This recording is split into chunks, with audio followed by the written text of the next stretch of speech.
Okay, are we ready? I'm going to give you the mic because you're going to translate. They can hear me. I really don't. I don't think I need. I don't They need. can hear me. I think they can all hear me as well. Yeah. Why don't you guys come up? Come up, sit up front. So we just have like a group discussion. It's more informal. Informal. زي كأننا just be at home. Yeah. Yes. I think we'd be better. Okay. Okay. This is before we start this presentation. It's not going to be very long. Okay. And so I was asked to talk about wills and estate planning and so forth. And what I'd like to do is I would like to try to go through I have a PowerPoint, a presentation, and Georgette's going to translate, correct? And so what I'd like to do is try to go through the PowerPoint and then hold your questions, and then I'll be happy to answer all of your questions when I get through the PowerPoint. And if anybody doesn't have any questions or needs to leave, then you would obviously be able just to leave at that point. The ones that still have questions can stay, and we'll work through all your questions. Does that sound good? هنبتدي بالعرض الأول وبعدين هنبتدي الأول بالعرض اللي هو بيقول باوربوينت وهنقعد 10 دقايق كله 10 دقايق 15 دقيقة وبعدين ونخلي الأسئلة للآخر. فيعني لو في حد عنده سؤال يخليه محتفظ بيه لحد ما يخلص الكلام بتاعه. اوكي كلها نص ساعة مش كتير يعني. Okay, so what I'm talking to you about today is what we call estate planning. And I know that Georgette had asked me to talk about wills, correct? Yes. But understand that estate planning is a broad term which covers many different types of documents. One of those documents is called a will. الاستيت اللي هي عبارة عن كل ممتلكات الشخص يعني أو الأنفار كلها كل ما يملك تبقى تحت اسمها الوصية. كلها أوراق كلها documentation أوراق مسجلة. This is who I am. For those that don't know me in the church, my name is John Perna. I'm an attorney. I have an office in Cary. And that's my information so that you know who you're speaking with. دي الكارت بتاعي ودي معلوماتي التليفون وهو عنده اوفيس في كاري. لو حد عايز أي Do you have cards or I don't have a card with me, but I have a website. I don't have a card with me. I'm sorry. اوكي ما عندوش كارت دلوقتي بس ممكن في I purposely didn't bring cards because I don't like to use church as a place to try to do business. ده صح عشان ما يبقاش. That's not where I don't. So if you get me after that, and I can talk. اوكي ممكن لو عايزين تتكلموا معاه بعد المحاضرة ممكن كده it's okay لكن هو مش عايز يبقى كأنها دعاية ليه في الكنيسة. Okay. So I said estate planning. What is estate planning? Well, what is your estate? Your estate is all of your assets. And دي كل ممتلك كل ما ممتلكاتك كل ما تملك. These are some of the typical things that are in your estate.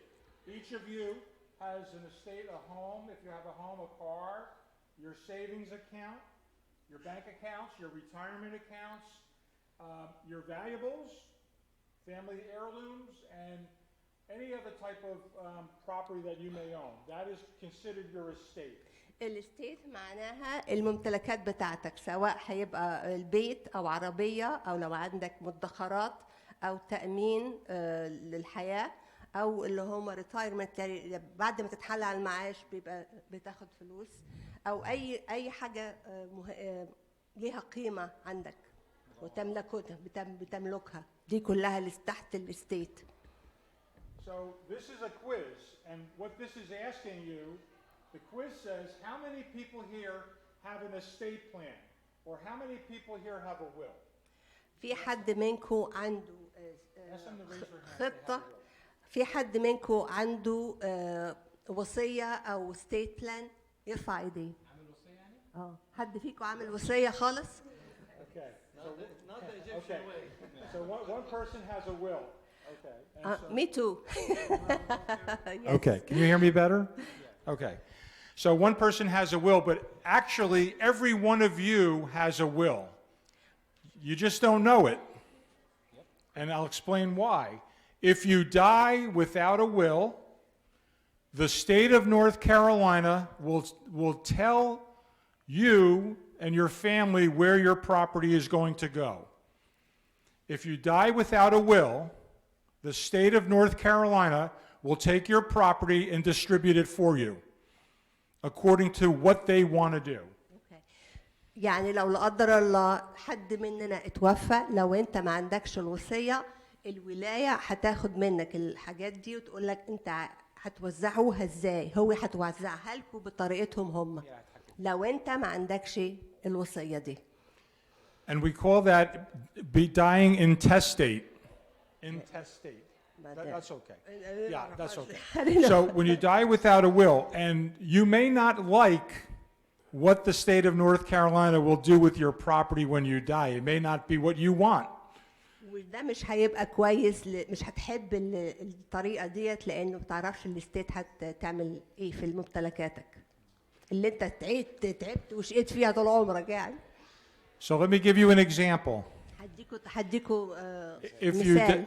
If you die without a will and you have no children, let's say your spouse, if your spouse dies without a will and you have no children, then you receive half of your spouse's property. The other half of that property goes to your spouse's parents if they are living. يعني لو لا قدر الله شريك الحياة اتوفى، الموجودة اللي هي الست يعني هتاخد نص الممتلكات، والنص التاني هيروح لأهله اللي عايشين. أهل Yes. You said if you died without children, Yes. half goes to your spouse and the other half goes to where? The spouse's parents. Parents. She الحموات. said أهله. I don't know what that means. الأهل يعني البير بابا ولاد. Okay, that's fine. Okay, and so if you die without a will and you have one child or more children, you receive half of the property from your spouse. The other half of the property goes to your children. You don't get everything as a spouse.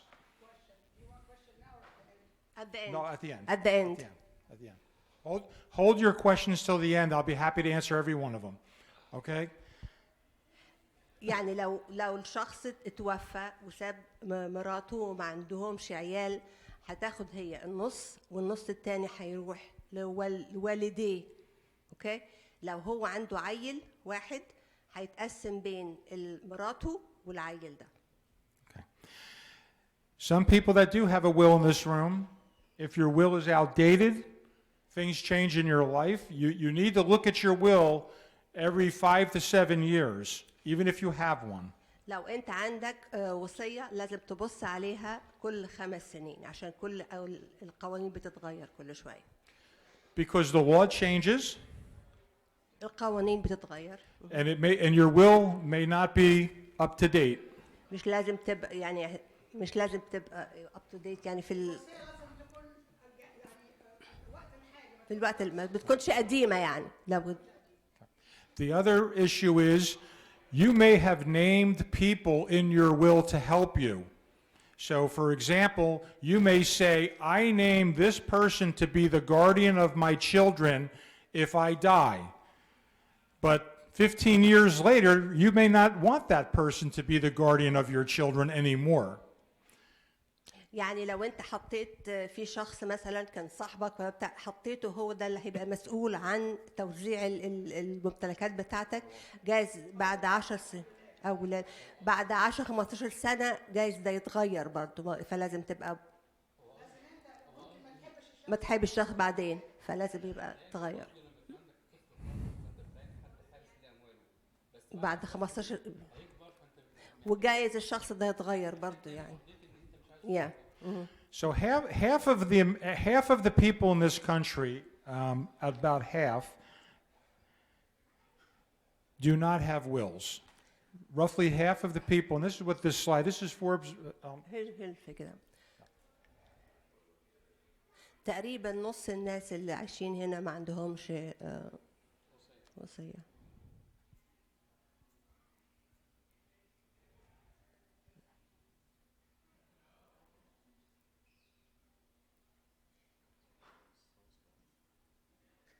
just lagging behind.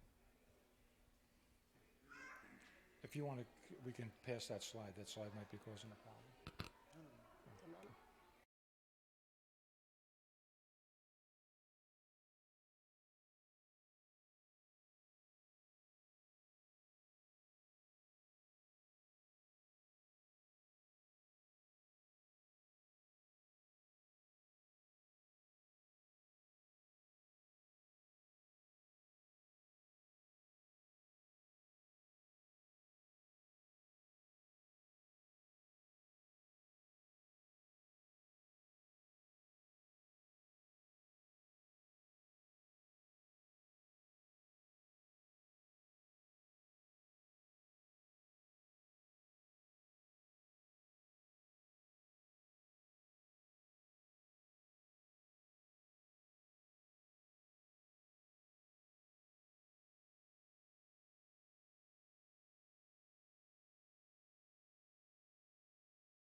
بتحدد بالظبط كل ممتلكاتك ومين ياخد ده ومين ياخد مين، وعشان تبقى انت يعني كل حاجه So, متسجله. for example, you have a child that's 26 years old and has a drug problem.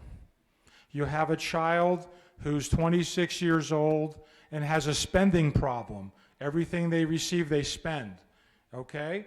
You have a child who's an adult who has a physical incapacity, has some type of incapacitation.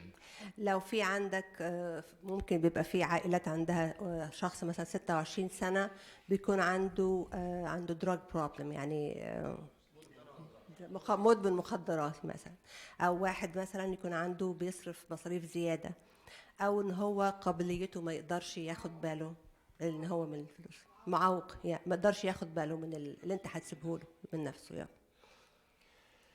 So a will gives you an opportunity to leave your property to that child with that issue, but put some control over it so that the money, so the assets are protected, and that the child can receive the property,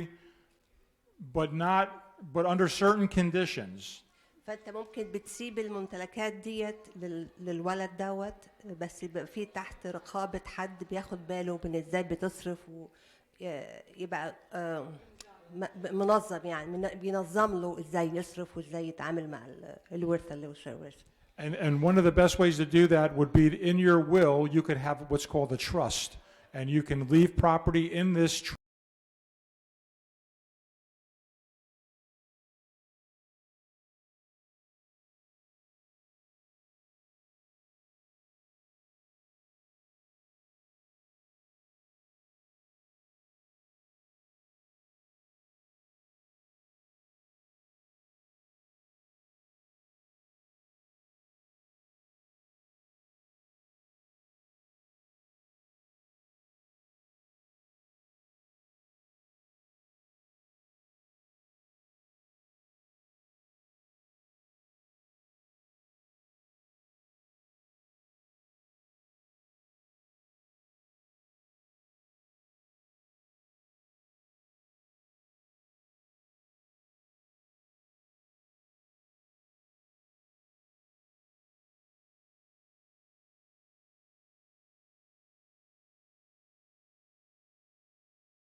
that minor, and you can name somebody, such as a brother or a sister, or somebody else that you feel good about, to manage that property until that child reaches a certain age to be able to receive it.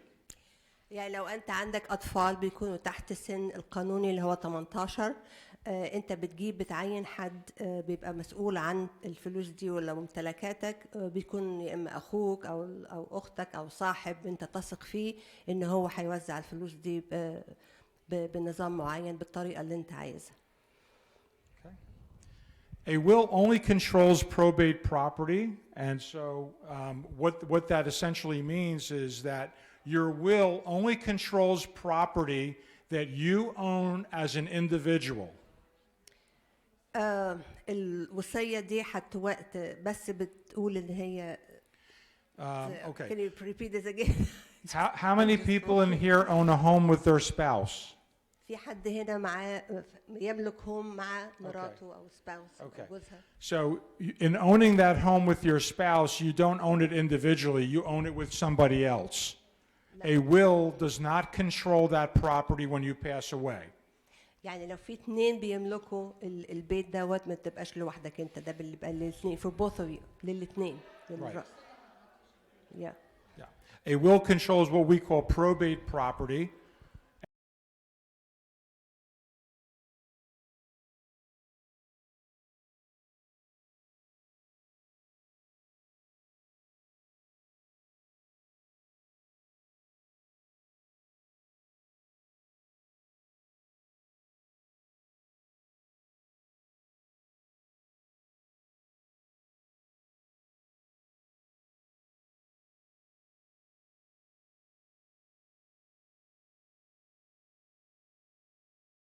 That property, most likely, okay? You may, because when you own property jointly with a spouse or somebody else, a brother, a sister, normally there's a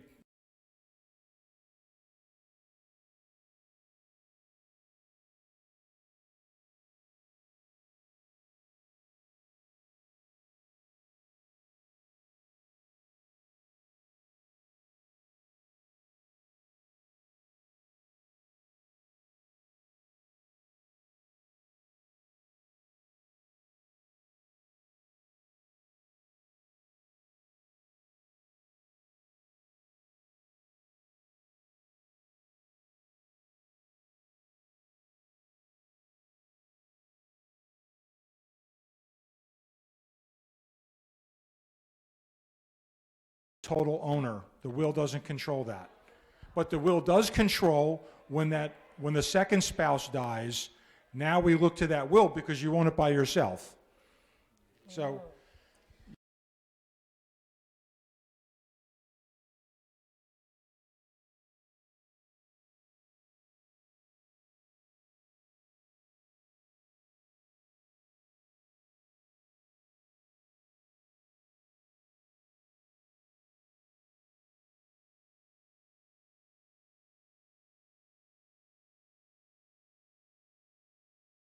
wife own a house. Yeah. هنحط مثال زي لو في راجل ومراته حاطين اسمهم على الديد بتاع البيت. لو في واحد فيهم اتوفى يبقى التاني على طول يبقى من حقه البيت. لكن لو التاني ده توفى الوصية مش هتغطي ده. بالعكس ما فيش. لو التاني توفى يبقى هو single owner. Now he can. How are we doing? That is true. بس لو التاني ده توفى.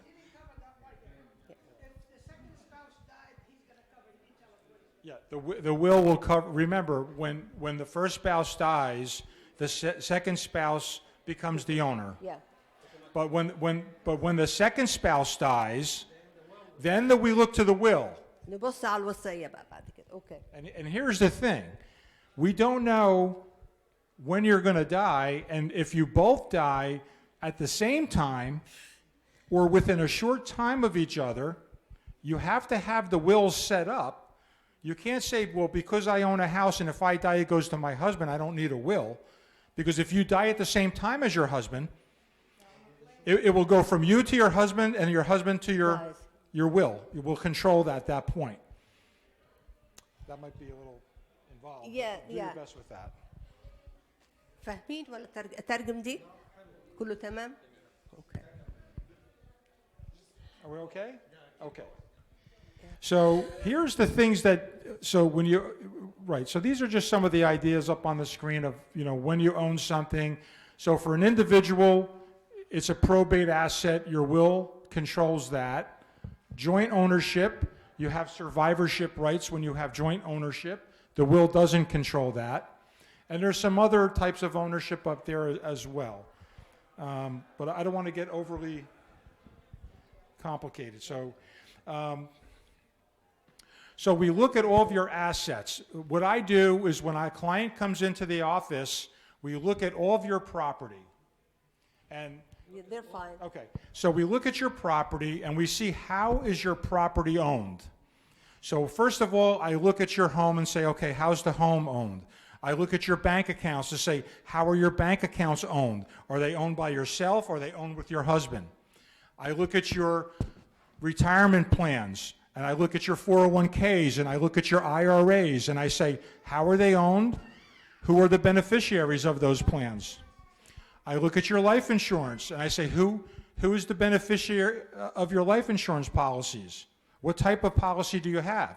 Do you have a policy that has cash value, or do you have a term policy that just pays out a benefit at a certain time? So essentially, when you come into a lawyer's office, we look at all the property you owned and we look how is it owned? Who owns it? Okay?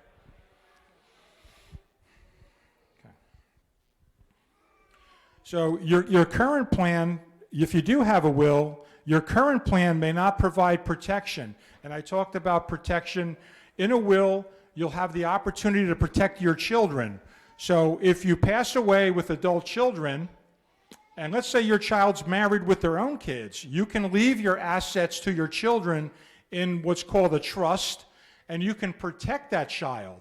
And you'll say, well, what will we protect the child from? Well, we can protect the child from a divorce, let's say, right? So what if you have a child that you're worried about, one day that child may be, the marriage is not going well, and you're worried that there's going to be a divorce, and that child's spouse is going to try to take half of your inheritance that you gave your child. We have ways to protect that so that doesn't happen.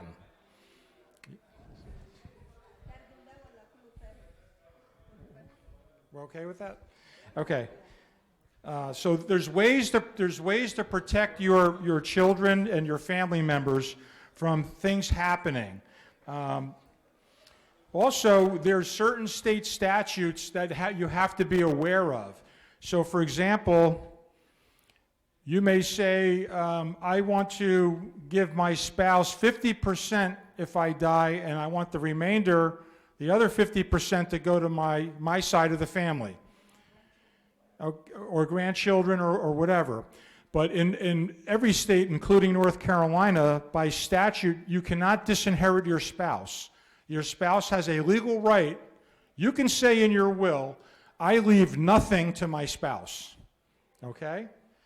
But your spouse, by law, regardless of your will, can take a share of your assets, and there's nothing you can do about it.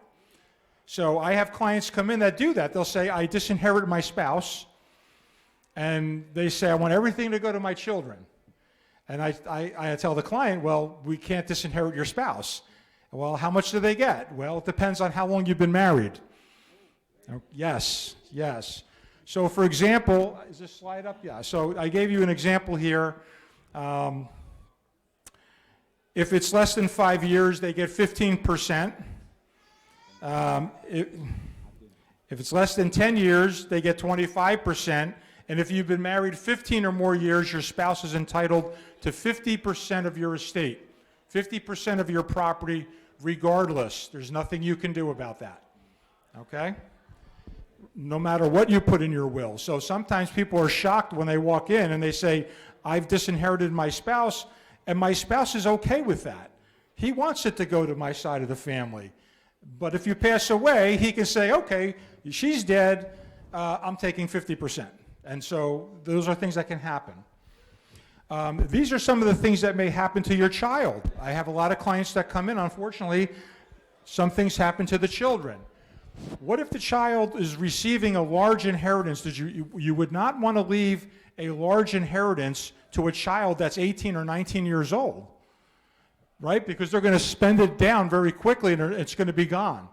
There's going to be nothing left after. It's usually about 2.4 years before the inheritance would be spent down, is the average. You want that inheritance to last that child for a lifetime, where that child can use it to be able to take care of themselves, put food on the table, be able to pay their bills and their rent and have a place to live. What if your child is physically incapacitated? By law, your child can't receive an inheritance.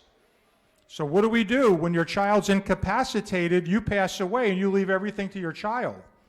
Better yet, what if your child is receiving government assistance for that incapacitation? And then you leave that child an inheritance. You've just knocked that child off of that public assistance. That inheritance has to be spent down, and then once it's spent down, it gets paid over to the state of North Carolina. And then once it's spent down, your child has to reapply for public assistance. So people don't understand that these are some of the things that can happen. And so that's why estate planning is not just your will. We look at everything and we put together a plan. The will is a big part of it, but we want to make sure that a bad consequence doesn't occur. I already talked about your child potentially divorcing. Or what if your child is being sued? If your child is being sued and you now pass away and leave that child an inheritance, guess who can use that inheritance money to settle the lawsuit?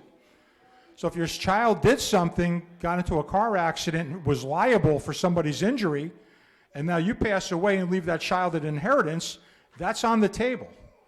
That inheritance could be attacked by that plaintiff in a lawsuit, or that creditor in a situation where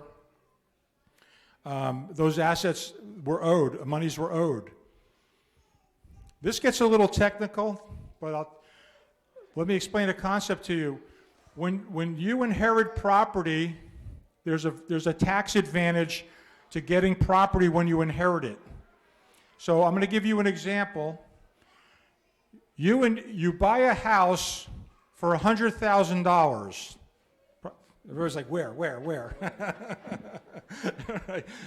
I'm just trying to make it simple, but you buy a house for $100,000, and then 15 years later or 20 years later, the house is worth $500,000, right? It appreciates over time. Everybody moves to the area.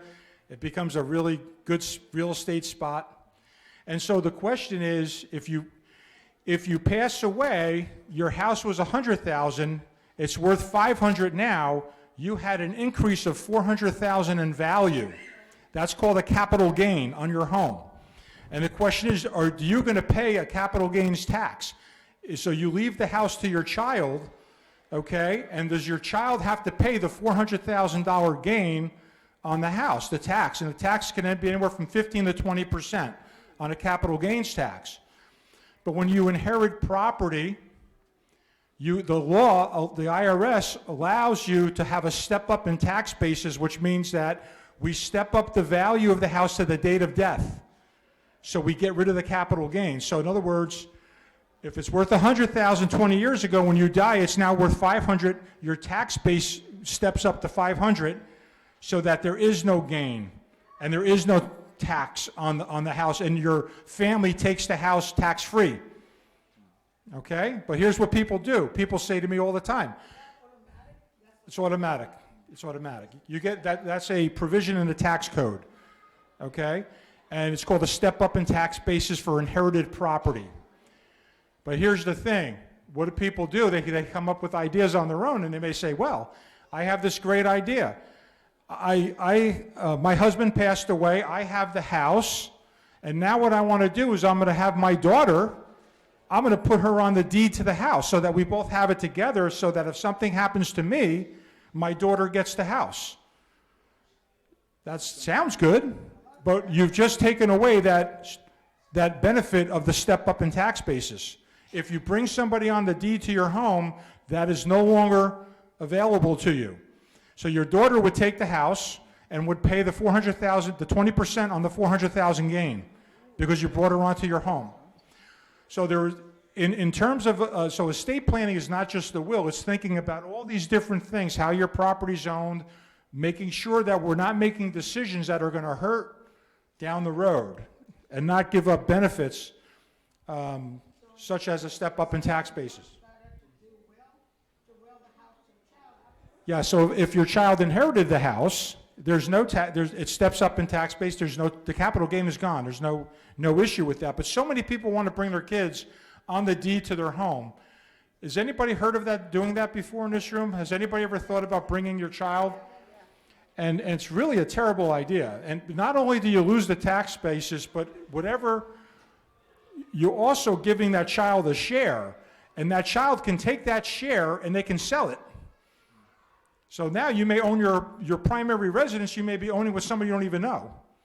Or they can pledge it as collateral. They can say, they go to the bank and they want a loan for their business, and the bank says, well, what property do you have? And I say, I got 50% of mom's house. Fine, that's the collateral.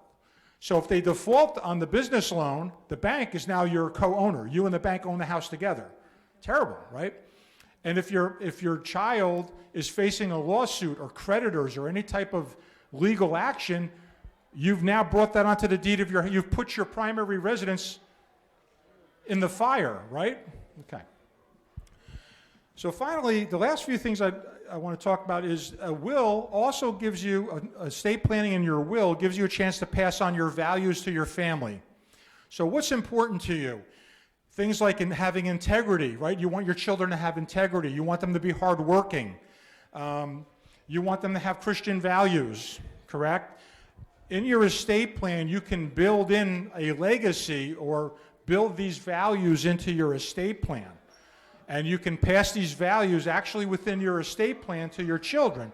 You can put some parameters around the inheritance, okay? You can say that if my child can only receive assets from the will if they're employed, or if they have a job, or if they're married, or if they stay within the church. There's all kinds of things you can do to ensure that your values get passed on as well. What's that? You can put a break on their spending. My nephew spent $56,000 in 11 days. Okay. He inherited from grandpa. Yeah, so, and I said, within, the average is 2.4 years when people are left an inheritance, it's all gone. Just as a side note, there was a gentleman who had left a lot. He was a very wealthy man, and he left a full inheritance to all of his family members. And what happened was, years later, they had a family reunion, and they were checking to see, who still had the part of the inheritance. And almost every family member, whether it was children, grandchildren, had already spent it down, had nothing left. So those are just some of the things that can happen. So what I want to do now is, we've talked about the will, and I will answer your questions in a little bit on the will. But also, in an estate plan, as I said, the will is only one piece of that plan. The question becomes, if anybody in this room became incapacitated tomorrow, where you could no longer manage your affairs, you're incapacitated, you can't manage your affairs, how are people going to be able to take care of you? And you have to think about that. And what we do in those situations, we have what's called a power of attorney. Has anybody here heard of a power of attorney? It's a legal document where you designate somebody, maybe your spouse, maybe your brother, maybe your sister, whoever you feel good about. You designate somebody to be able to take care of you when you can't take care of yourself. It's a very important document to think about.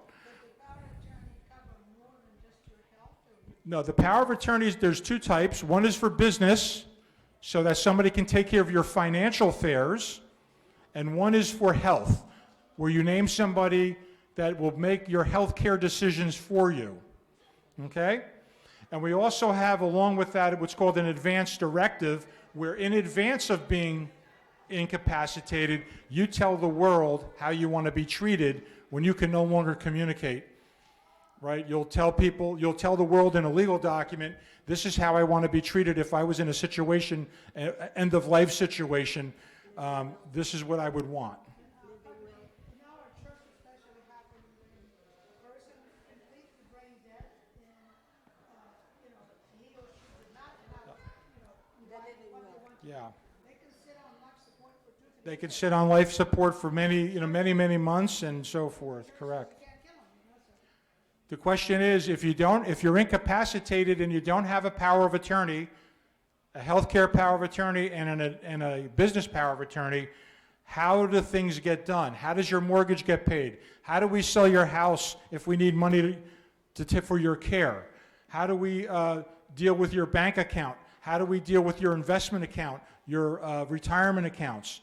Well, what happens is you have to have a legal proceeding and have a guardian appointed to represent you because you're incapacitated, and the guardian will be appointed by the court, and that guardian will take control of those assets and will have to manage those assets for you. And that's a long proceeding. It's a court proceeding. That could all be avoided just by having a power of attorney, right? So taking the time to have a power of attorney in place, you can avoid a guardianship and a conservator proceeding. So the solution for your healthcare needs is a healthcare power of attorney, advance directive, and a HIPAA release. And the HIPAA release is a document that allows your loved ones to be able to get medical information about you. Because if you get sick or you get hurt or you're under the care of a medical practice, they will not release information to anybody unless they have this HIPAA release in place. So on a regular basis, I prepare HIPAA releases for clients and healthcare powers of attorney and so forth to make sure that the client family can get at the information to be able to make decisions for them. It's very important. Now, I'm not saying that a doctor in the hospital won't come to your bed, and if your family is around the bed, they're going to tell you what's going on. They're going to talk in front of your family. But once you leave that hospital setting, and now you need to get records from the hospital and bring them to the specialist and all these kind of things. If you don't have a HIPAA release, they won't even talk to you.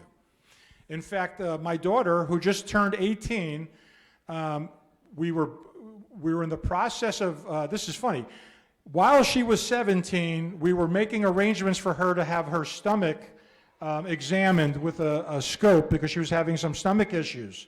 She turned 18, and they were reconfirming all the appointment and the medical procedure, and they would no longer talk to us as the parents.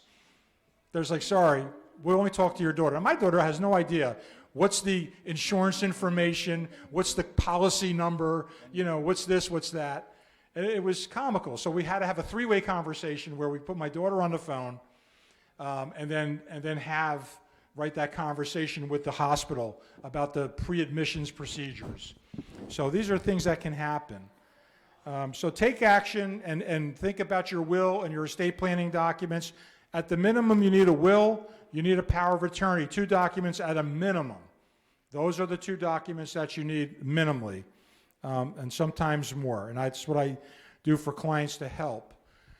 So what I'd like to do now is to just tell you about one situation, and then I'll open it up for questions. And if anybody has to leave, I completely understand. Just feel free to leave, no issue there. So yesterday, I had a client come in, and he decided to go online and write his own will, okay? And what he did in writing his own will, he used some software. There was some software, and essentially what he did, number one, the will would not be valid in North Carolina because it wasn't even written correctly in terms of who has to witness it, and all that kind of stuff. So that was the first, that's one major issue. But ultimately what he did was the software had him divide up all of his assets, as a single person, right? Divide up all of his assets, well actually he's just got married, I'm sorry. Divide up all of his assets into 100 shares. So he's got a house, he's got bank accounts, he's got retirement plans, life insurance, all these different types of things. And he's got this property. He has a baseball card collection worth $65,000, right? He has another collection worth $100,000, right? He was single for a long time, so this is what single guys do. We collect cards and play golf. So these are some of the things that he was doing. And so he divided his property up into 100 shares, and he said if he dies, he wants 50 shares to go to his spouse, his new spouse that he just married, and he wants the other 50 shares to go to all of his first cousins. Now, he didn't name them. He just said, my first cousins. So I don't know if that's 5 or 45. It could be, I don't know how big his family was. And so I told him, he's like, so what's wrong with that? And I said, well, let's think about this. Let's just focus in on one thing you own. You own your house. Let's not talk about anything else. When you die, your house will be in 100 shares. It will be owned 50 shares by your spouse and her children, and 50 shares by your first cousins. And we don't know how many cousins. What if there's 30 cousins, each owning a portion of the 50 shares fractionally?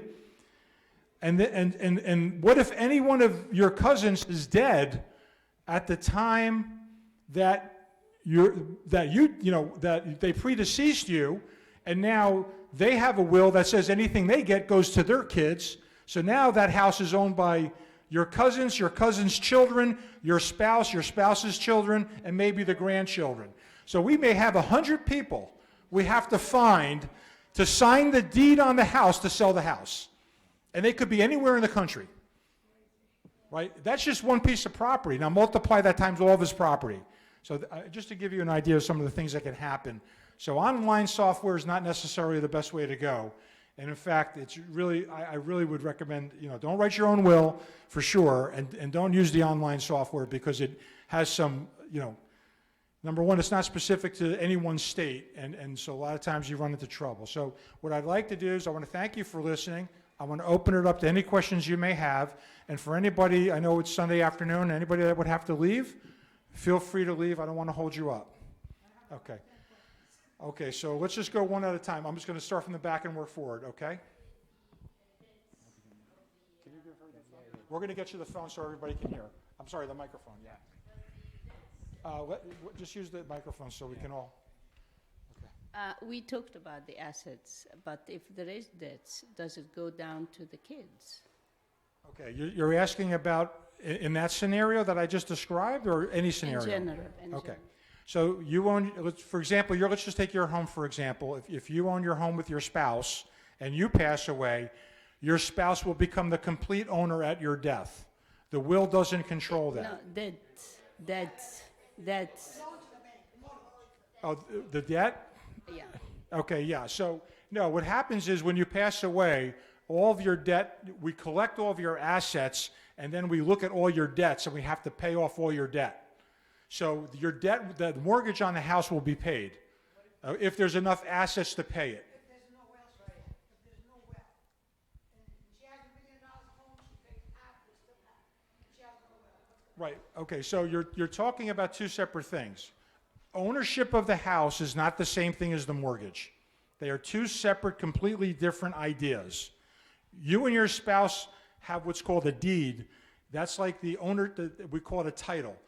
That's the ownership portion of the house, okay? Now, over here, there's monies owed on the mortgage, okay? That's a completely separate idea. When your spouse passes away, you become the 100% owner of the house, yet the house still has a mortgage on it that has to be paid. If you're surviving your spouse and you decide to continue to pay the mortgage, you can pay it on a regular basis. The banks will allow you to continue to pay it, okay? But if you both passed away and now your children have to deal with it, they'll hire an attorney most likely. The attorney will gather up all of you and your husband's assets, and then will pay off all your debt, and then be able to, at that point, distribute your property. Most likely the kids will liquidate your house, pay the mortgage, and whatever's left over, they will distribute according to your will at that point. Good question. Yes. One of the things you said, I'll use the microphone so everybody can hear. Okay, you said if the person passed away without a will, his spouse get half, and then if she passes away, his parents, what if his parents are dead? Okay, Then you're- it goes to his right, so brothers, sisters, all that stuff? If you pass away without a will, Mm-hmm. okay, the state statutes step in and they decide where your property is going to go. So we look at each piece of property. If you have Let's say home. co-ownership, Right. if you have joint ownership, your will doesn't control that property.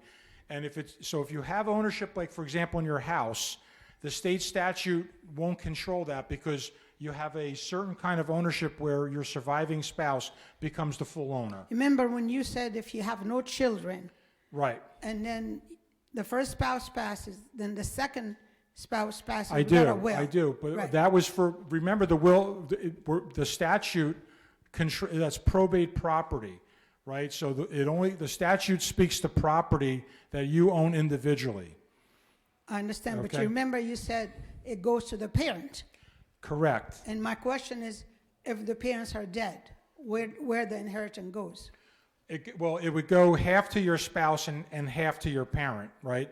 Right. That's, so it was half and And the half. parents now If- are dead. His Right, the parents are parents are, if the parents are dead, then that share that would have went to the parents works down that family line Okay. until there's somebody to make a distribution to, All right.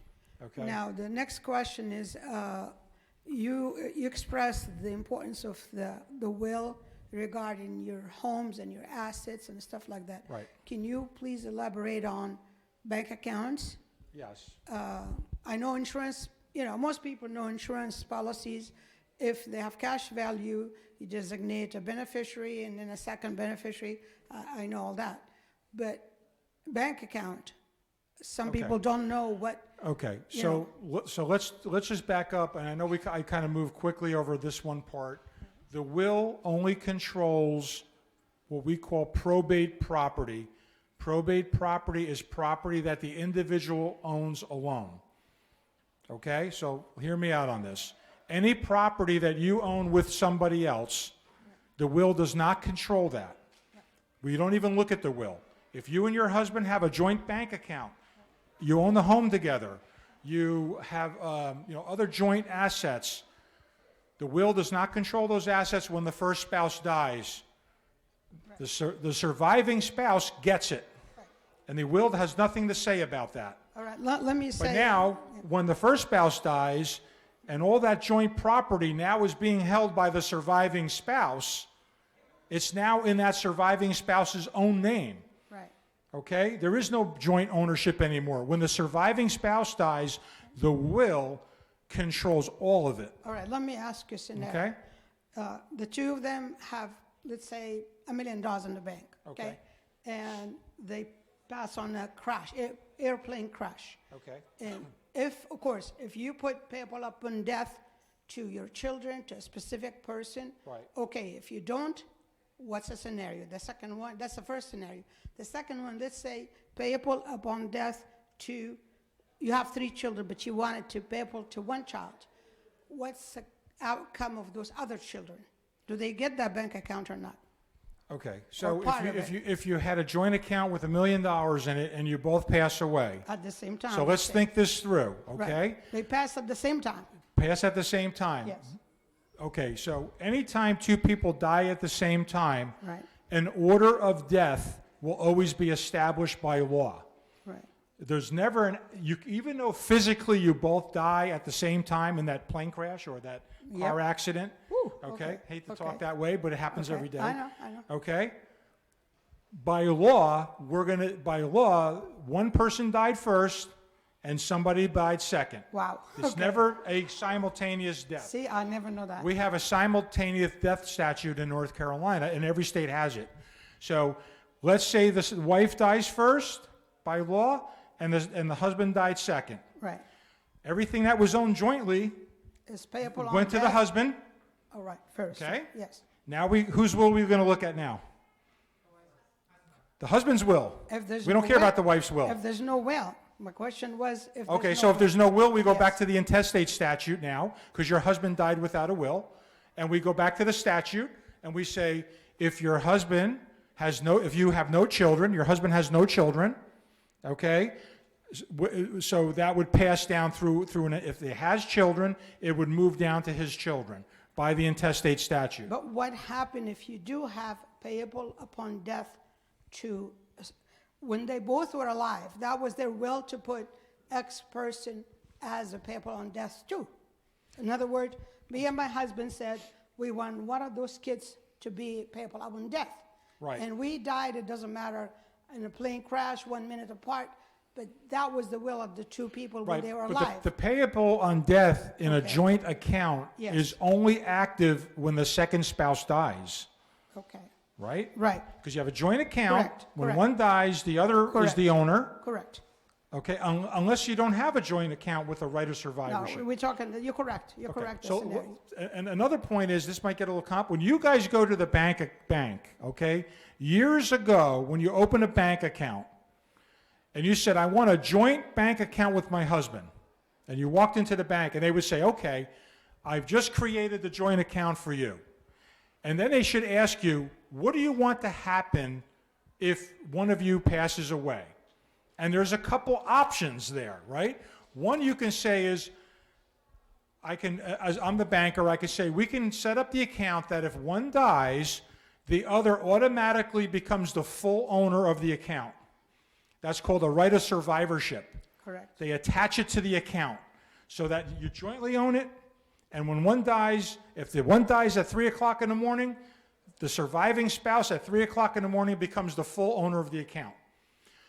But the second thing they could do is say you jointly own it, but there is not that right of survivorship. And essentially, if you pass away, we divide the account into shares. And so now you may own a share of the account, and if it's each has a 50% share, then your will will control that 50% share. But if there isn't, the question But if there is not. isn't and there's a right of survivorship, it would all go to the other spouse. But my point is today, when you sit with that banker, they never tell you which one you have on your account. Every client that walks into my office can't tell me if they have a right of survivorship on their joint bank account or it's just a joint account with separate shares. And we have to go back to the bank and we have to get the contract out and we have to see what it is. The bankers are not telling their customers when they set up the joint account, what is the survivorship rights on the account? So what I hear So you I- say, what so- I hear you saying to me is that you really have to have a will because even you put payable on upon death. Payable on death is it's not a right of prot- that's not a it's right of survivorship. protecting- Payable on death is not a right of survivorship. That's a joint account that does not have a right of survivorship. Right. And so your share would have a payable on death designation. So you have to. It's not but as easy as it But seems. years ago, every joint account, many years ago, had the right of survivorship. They got away from that. And now it's undetermined. So you can't assume you know what's going to happen on that account. And that enforces what you say, you have to have a will because Right.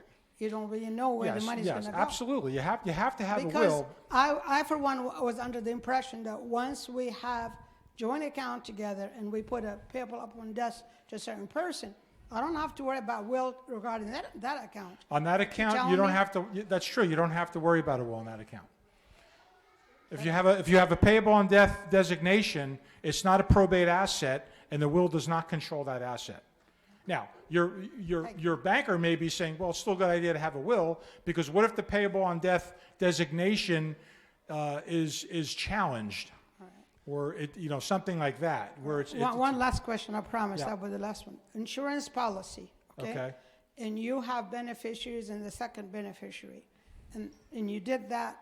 Can anybody dispute that after the person's death? No, if you have an insurance policy where you've named a beneficiary and a contingent beneficiary, okay, that's who that policy is going to pay out to. Here's the question. What if you die and you've named your husband, let's say, as the primary beneficiary, and he's incapacitated? The insurance company will not pay it out to him. They will not pay out a benefit to an incapacitated person. They will have to have a guardianship proceeding for your husband, and the guardian will receive it, on behalf of your husband and That's then deal really with very the informative. I appreciate that very much. Yeah, and that's why many people today are, excuse me, many people today, and I want to bring this up, there's another type of, instead of a will, there's another type of plan where you could have what's called a revocable living trust. I don't really want to get into it here because it's kind of involved, but ultimately you would make the trust the beneficiary so that it would always be paid out. And your spouse would never have an issue. But that's a whole different story. Can you tell us what your office service provide, please, and if you Yeah, willing so my office provides estate planning services. I do wills, trusts, I deal with estates, and I deal with the business aspects of that as well. And But can many of you my do them clients have separately? businesses. If a person does not want to do trust, can you do a will or separate for him?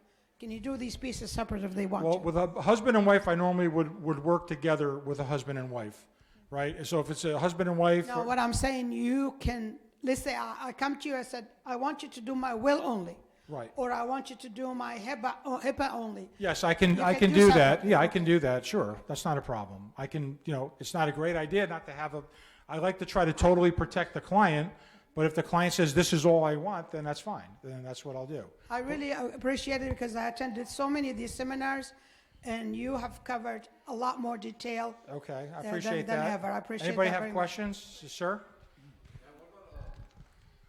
What about retirement plans that are paid out like annuities or Social Security even? What happens after, retire? Okay, so your retirement plan, this gets a little involved, but essentially, when you have a retirement plan and you name a beneficiary, the beneficiary, you always want to try to preserve for that beneficiary the ability for the beneficiary to stretch out the retirement plan on their own life. So essentially, does everybody understand what a retirement plan is? What they call a qualified retirement plan. It could be a 401k, it could be an IRA, it could be all done through work, okay? And essentially the idea is that if your retirement plan meets certain legal characteristics that the IRS imposes, we call it qualified.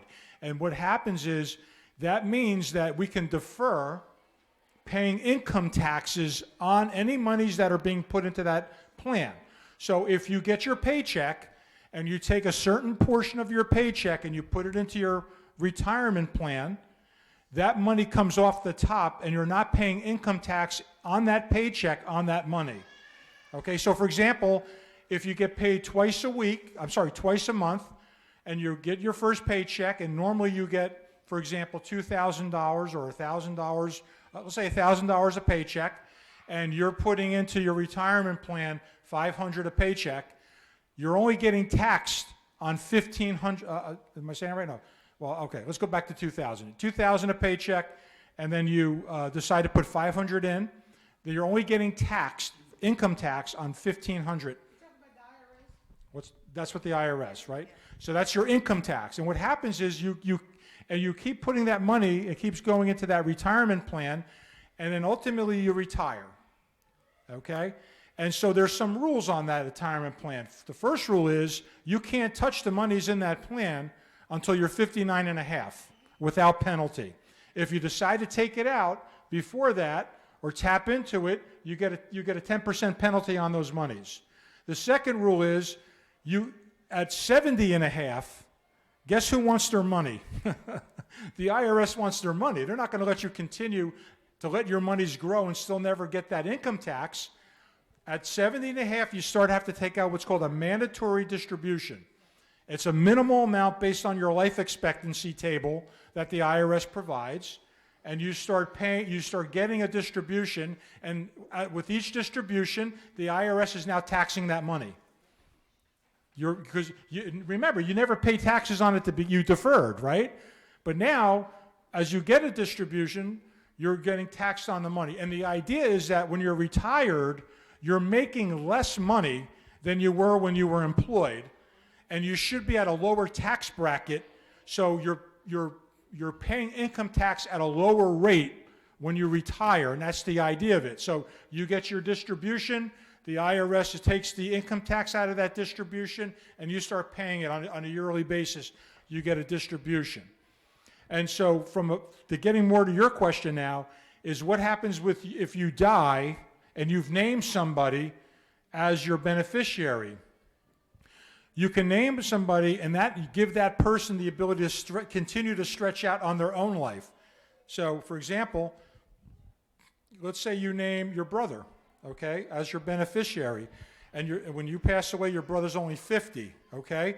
Your brother can say, he does not have to take those monies, can say, I don't have to touch it till I'm 70 and a half, and I can take your account and stretch it out on my lifetime, my life. So that's one way. So I don't know if I'm answering your question. You're talking about an annuity, but No, I'm talking about like if you retired and then you died 2 years into your retirement, what happens to the rest of the retirement fund? Does it? oh, it's whoever you named as your beneficiary. They Yeah. keep- they So keep receiving. you name a beneficiary in your retirement plan. So They can let's say you change named it. your brother, whatever's remaining in there, right? Whatever assets are in your retirement plan go to your brother. But the question is, can your brother stretch it out? Does he have to take it all? Yeah, as a lump sum, or you can elect to change the Well, think about getting a lump sum, right? Think about your brother. Let's say you have $300,000 in your retirement account, and your brother makes $150,000 a year, and he takes a lump sum. He's made $450,000, right? Or in that 1 year, he's going to get killed on his. Half of it's going to the government, right? So wouldn't it be better to say, wouldn't it be better to be able to stretch it out and say, listen, I'm 50, I'm not going to touch it. I'll wait till they force me to start taking it out, right? And then do that. If you don't get the stretch, then it's got to be paid out by IRS regulation within 5 years. But any plan, any provision in the plan itself can override that. In other words, your company's plan can say, I know the IRS says we can allow this person to stretch it. I know the IRS says if they can't stretch it, it's got to be paid out over 5 years. But your plan can say, regardless of that, they're getting a lump sum. We're paying it out and we're done with it. So then you have no choice at that point. And what about Social Security benefits? Does this stop? Yes. Yeah. When you die, we send the Social Security a death certificate, and those benefits end when you pass away. Can you, let's say, have a 401k or a Roth account, whatever, you designate it to your kids and not your husband? You can designate any. You said earlier it applies, which is you cannot deprive your spouse or your wife or husband from. Right. So you're right. So you're right. And those assets, you can name your children as your beneficiary, but if you're married, they're going to ask for a signature from your husband. No, every plan is going to ask for a signature. So if you, let's say you, for example, let's say you named your husband as the beneficiary, and let's say, today you're still working, and today you say, you know what, you and your husband have an agreement, and you say, look, let's just take the stuff that you don't need it. I'm going to just give it right to the kids when I die, okay? And you can do that, but the plan is going to ask for your husband to sign off on that, okay? They're not just going to let you do it unilaterally, meaning by yourself. If your husband's receiving a disability?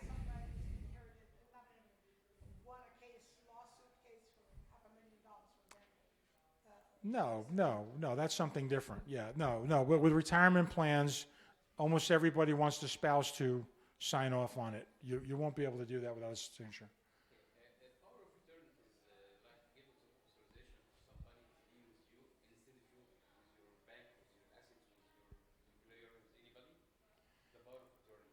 The power of attorney is a document where you say, I'm going to name somebody that can act for me when I can't act for myself.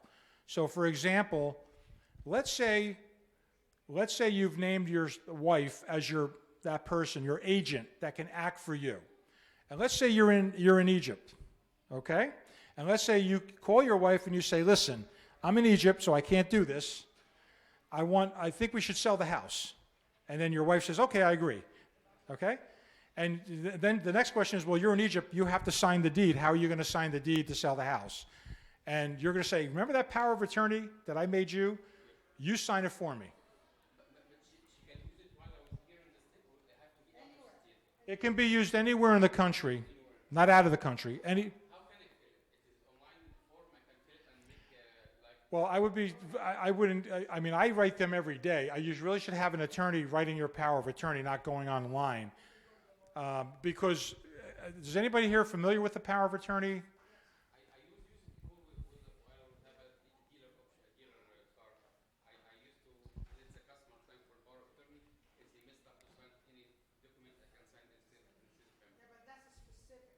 Yeah, that's for real estate. That's called a limited power of attorney, and it's only for a specific transaction.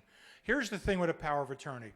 The power of attorney is only as good as the person who's going to receive it. Not everybody accepts powers of attorney. They're not 100%.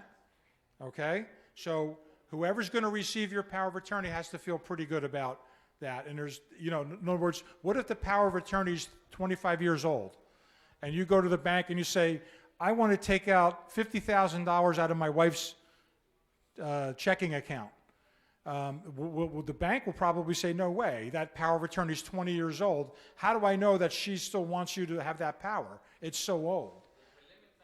There's no statutory time. It all comes down, powers of attorney comes down to the comfort level of the person receiving it. There's no statute that says a power of attorney is too old, or we call it staleness and stuff like that. It comes down to whoever you're asking to do something. By presenting the power of attorney, they look at it, and if they don't feel comfortable with it, they will tell you, we're not accepting it. And then you say, well, you have to. And they'll say, why? And then you'll say, because there's a law that says you have to. And they'll say, there's not. And they're right. There isn't a law that says you have to accept the power of attorney. Okay? And so then what will happen is they'll say, you'll have to sue us for us to get us to act on that power of attorney. So now you have to go and launch a lawsuit to get them to enforce the power of attorney. Okay? So what are the things that they push back on? How old is the power of attorney document? Is it more than 7 years old? They're going to start pushing back on it. Okay? These are some of the things that we call that staleness of the document. They start to question whether or not the person who gave you that power still wants you to have it. It's 7 or more years old. Yeah. Well, they have to be alive. If they're dead, it's no longer effective. And then you can be arrested for, Yeah. Yeah. Well, that's true. That's true. So they may ask for some supporting documentation on that. So those are some of the things. They do push back on powers of attorney. And that's why most of my clients will opt to go with what's called a living trust-based plan. And the living trust basically is to say, we're not going to have a will. We're going to have a trust. We're going to take all of your property, put it into a trust, and appoint a trustee. And the trustee, by law, is considered the owner of the property. So you don't have to have a power of attorney. The trustee can act for you. I could talk about that, but it's kind of outside the scope of this talk. But I would say probably 75 to 80% of my clients opt for a trust-based plan. And when they either become incapacitated or pass away, their backup trustee steps in and just continues to manage the property. And I get a lot of it with people living out of state. I have a lot of clients that have moved here and don't have any family here. And so we tell them, if something happens to you, who's going to manage your affairs? Who's going to take care of you? So with the trust-based plan, we can name the out-of-state family member as the backup trustee. They can just step in and start managing the trust. It's a whole different dynamic than having a will. It's very different. Right. The idea is that a will is only effective when a person passes away. After you make out your will, you put it in a safe place and you don't look at it until somebody passes away. Right? Has no bearing. A trust is a different concept. It says today, while you're living, put your property in this legal box called a trust. You can be your own trustee, right? You can have a co-trustee, your spouse, or you can have a successor trustee. And so because the trust owns the property, the trust never dies. It can't die. And ultimately, the other good thing about the trust is all the property that's put into the trust avoids probate. It's a non-probate asset, and it doesn't have to go through the county process called probate. A living trust does that, yeah. Okay, thank you all. Have a great day. What's that?